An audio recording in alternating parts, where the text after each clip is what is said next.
General discussion on annual financial statement budget. Sri T. Harish Rao garu. అరే ఏం sir లేవక ముందే ఏదో second ఏం ఈ సెకండ్ సార్ ఇది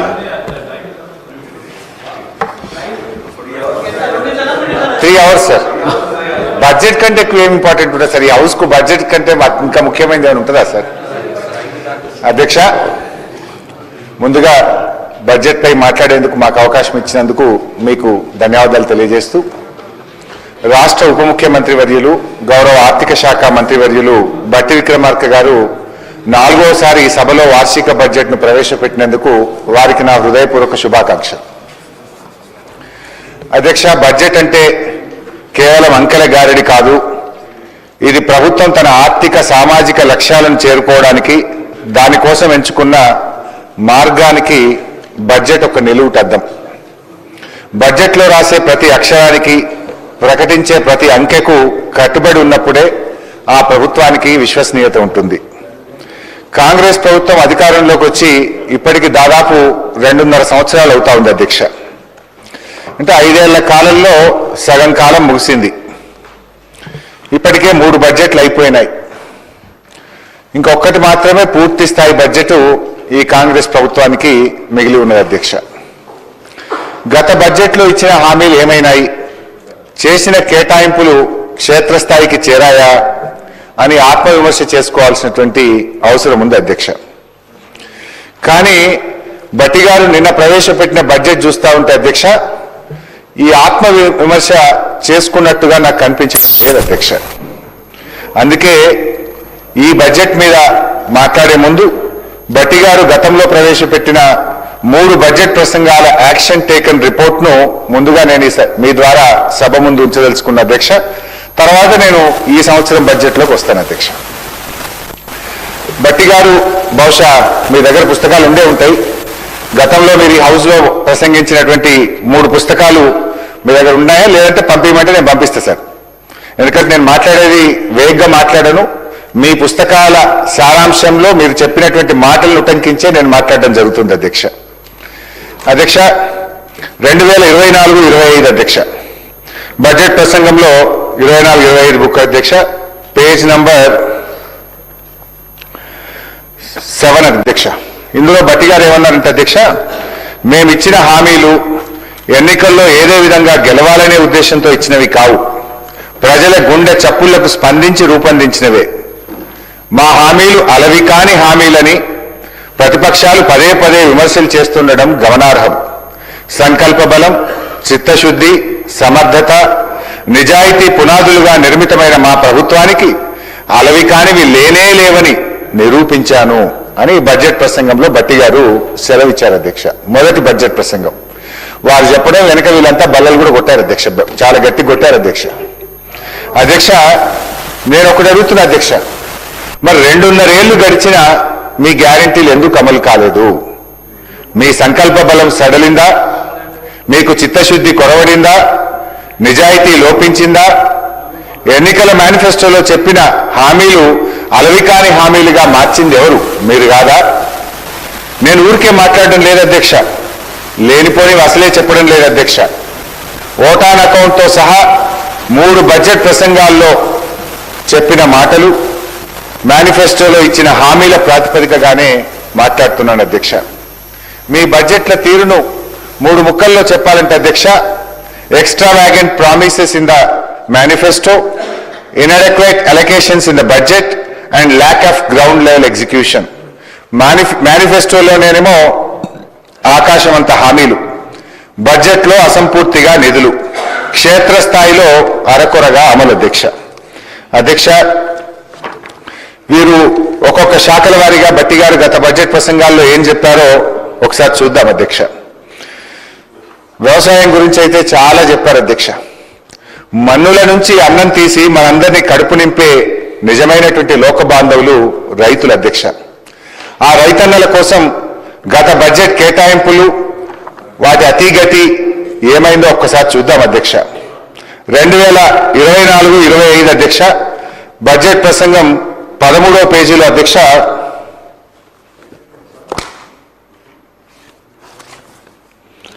ఏ పనైనా ఆగవచ్చు, కానీ వ్యవసాయం ఆగదు.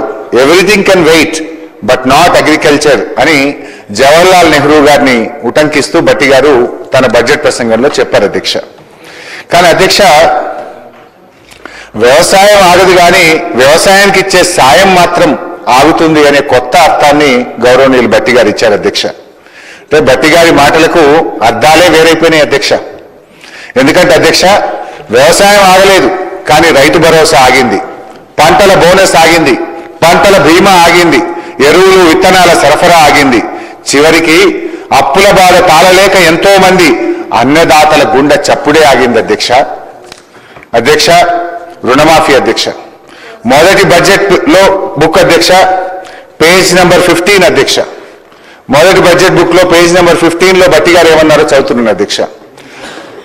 అరకొర రుణమాఫీ కాకుండా రైతులకు నిజమైన మేలు జరగాలనే ఉద్దేశంతో మా ప్రభుత్వం ఒక్కసారిగా 31,000 కోట్ల రుణమాఫీ చేయాలని సంకల్పించింది అని వారి ప్రసంగంలో చదివారు అధ్యక్ష. కానీ అధ్యక్ష, రుణమాఫీ విషయంలో ఈ ప్రభుత్వ తీరు ఎట్లుందంటే పిల్లికి చెలగాటం, ఎలుకకు ప్రాణ సంకటం అన్నట్టు తయారైంది అధ్యక్ష. ముందేమో బ్యాంకర్ల మీటింగ్ లో రుణమాఫీకి 51,000 కోట్లు అవసరమవుతాయని చెప్పారు అధ్యక్ష. మొదటి బడ్జెట్ వచ్చేసరికి 31,000 కోట్లు అని చెప్పారు అధ్యక్ష. రెండో బడ్జెట్ నాటికి 20,616 కోట్లు అని చెప్పారు అధ్యక్ష. కానీ వాస్తవం ఏంటంటే అధ్యక్ష, వీళ్ళు నిజంగా ఇప్పటికి రుణమాఫీ చేసింది 20,157 కోట్లు మాత్రమే. అంటే అధ్యక్ష, ఎండల ఐస్ ముక్క కరిగిపోయినట్టు రుణమాఫీ అంకెలు కరిగిపోతా ఉన్నాయి. ఒకటే ప్రభుత్వం ఇన్ని లెక్కలుంటాయా అధ్యక్ష? బ్యాంకర్ల దగ్గర ఒక లెక్క, బడ్జెట్ లో ఒక లెక్క, వాస్తవంగా చేసింది ఇంకో లెక్క అధ్యక్ష. మొన్న గవర్నర్ గారి ప్రసంగంలో 2 రోజుల క్రితం గవర్నర్ గారి ప్రసంగంలో కూడా తప్పుడు అంకెలు పెట్టారు అధ్యక్ష. గవర్నర్ గారి ప్రసంగంలో 20,616 అని గవర్నర్ గారి చేత కూడా అబద్ధాలు చెప్పించారు అధ్యక్ష. వాస్తవంగా జరిగింది 20,157 కోట్లు మాత్రమే. ఇది ఎట్లుందంటే అధ్యక్ష, పంచపాండవులు ఎంతమంది అంటే మంచం కోళ్ళ వల్ల 3 అని చెప్పిందట అధ్యక్ష. మంచం కోళ్ళ వల్ల 3 అని చెప్పి 2 వేళ్లు చూపించి ఒక గీత గీసినట్టుంది అధ్యక్ష. అధ్యక్ష, బ్యాంకు అప్పు ఉన్న ఒక రైతును, ఒక బక్క రైతును మోసగించడానికి ఇన్ని జిమ్మిక్కులు, ఇన్ని మ్యాజిక్కులు అవసరమా అధ్యక్ష? భట్టి గారు తన ప్రసంగంలో అరకొర మాఫీ చేయము, ఒక్కసారి 31,000 కోట్లు చేస్తా అని చెప్పారు అధ్యక్ష. అసలు ఎందుకు చెప్పారు అని ఆలోచిస్తే స్పెసిఫిక్ గా ఎందుకంత గట్టిగా భట్టి గారు చెప్పారంటే వారు చేయదలుచుకున్నది అరకొర మాఫీ అని ఇప్పుడు అర్థమవుతా ఉంది అధ్యక్ష. అధ్యక్ష, నేను ముందే చెప్పిన అధ్యక్ష, భట్టి గారి మాటలకు అర్థాలే వేరులే. ఎందుకంటే అధ్యక్ష, ఇక్కడ ట్విస్ట్ ఉంది అధ్యక్ష. అసలు ట్విస్ట్ ఇక్కడ ఉంది అధ్యక్ష. ఏంటంటే అధ్యక్ష, ముఖ్యమంత్రి గారు ఒక మీటింగ్ లో చెప్పారు అధ్యక్ష, 2 లక్షల పైన ఉన్న వాళ్ళందరూ కూడా మీది డబ్బులు మీరు కట్టేయండి, వెంటనే మీ 2 లక్షల రుణం మాఫీ చేస్తామని ముఖ్యమంత్రి గారు చెప్పారు అధ్యక్ష. ఎంతైనా ముఖ్యమంత్రి గారు అధ్యక్ష. ఆయన మాటల్ని టీవీల్లో, పేపర్లలో చూసిన అమాయక రైతులు భార్య మెడల్లో ఉండే పుస్తలమ్ముకోనో, గొలుసులమ్ముకోనో, అధిక వడ్డీకి అప్పు తెచ్చుకోనో పాపం ఆ 2 లక్షల మీద ఉన్న డబ్బులు కట్టారు అధ్యక్ష. ఇలా వారి పరిస్థితి ఏమైపోయింది అధ్యక్ష? ముఖ్యమంత్రిని నమ్మిన పాపానికి అటు పాత అప్పు తీరలేదు, పైనుంచి కొత్త అప్పు కూడా మీద పడ్డది అధ్యక్ష. రైతుల పరిస్థితి గోడ దెబ్బ, చెంప దెబ్బ అన్నట్టు తయారైపోయింది అధ్యక్ష. రైతులను అప్పుల ఊబిలో నుంచి బయటపడేస్తానన్న మీ అభయహస్తం రైతుల పాలిట భస్మాసుర హస్తంగా మారింది. వారిని ఇంకా ఇంకా అప్పుల ఊబిలోకి నెట్టారు అధ్యక్ష.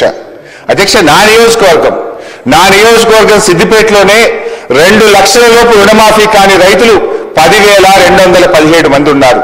2 లక్షల పైన ఉండి రుణమాఫీ కానటువంటి రైతులు 12,632 మంది ఉన్నారు. మొత్తం 43,363 మంది రైతుల్లో 52% మందికి ఇంకా నా సిద్దిపేట నియోజకవర్గంలోనే ఇప్పటిదాకా రుణమాఫీ కాలేదు అధ్యక్ష. ఆదిలాబాద్ నియోజకవర్గంలో 17,000 మంది రుణమాఫీ కోసం ఎదురు చూస్తా ఉన్నారు. రుణమాఫీ కానటువంటి 17,000 మంది సంతకాలతో కూడిన వినతి పత్రాలను మాజీ మంత్రి జోగు రామన్న గారు మొన్న 2 రోజుల క్రితం స్వయంగా రైతుల్ని తీసుకొని వచ్చి మా బీఆర్ఎస్ ఎల్పీ ఆఫీస్ లో మొత్తం 17,000 సంతకాలతో ఉన్నటువంటి దరఖాస్తులు మాకు ఇచ్చిపోయారు అధ్యక్ష. అంటే నేను అనేది అధ్యక్ష, ఈ రుణమాఫీ అనేది ఒక సిద్దిపేట, ఆదిలాబాద్ కాదు అధ్యక్ష. రాష్ట్రంలో ఏ నియోజకవర్గంలో చూసినా అదే పరిస్థితి అధ్యక్ష. నాకు రుణమాఫీ కాలేదు సారు, మేమేం పాపం చేసినాం సారు అని ఇలా అనేక మంది రైతులు ఎక్కడికి పోయినా కన్నీరు మున్నూరు అవుతా ఉన్నారు అధ్యక్ష. ఈ మధ్య నేను కరీంనగర్ జిల్లా చొప్పదండి నియోజకవర్గంలోని గోపాలరావుపల్లి అనే గ్రామానికి వెళ్ళాను అధ్యక్ష. అక్కడ రామయ్య అనే ఒక రైతు అధ్యక్ష. రామయ్య అనే రైతు నాకు ఇంకా రుణమాఫీ కాలేదు, నాకు 2,65,000 అప్పు ఉంటే ముఖ్యమంత్రి గారి మాట